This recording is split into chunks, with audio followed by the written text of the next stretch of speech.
তারা যে বলে আমার নবী গায়েব জানে না, যদি নবী গায়েব জানতো তাহলে কেন উহুদের ময়দানে রক্ত জড়াইলো? কেন উহুদের ময়দানে রক্ত জড়াইলো? কেন ইহুদি খ্রিস্টানরা জানে আঘাত করবে তারপরে গেল? আমার প্রশ্ন হলো বাবা, আল্লাহ সবাইকে জ্ঞান দিয়েছে, বুদ্ধি দিয়েছে।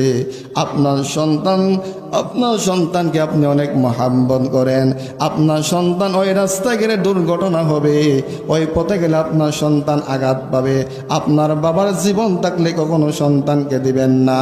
আপনি চাইছেন কি, আপনি বলতে চাচ্ছেন কি তার মানে আমার নবী যায় পাথরের আঘাত খাইব? আমার নবীরে আমার আল্লাহ তো স্বয়ং ভালোবাসে, তার মানে আমার আল্লাহ জানতো না এই জন্য দিছে। আমার আল্লাহ তো জানে, আমার নবীও জানে, তারপরও কেন গেলেন? এর মধ্যে উম্মতের মুক্তির ফাইসালা কোন সুবহানাল্লাহ।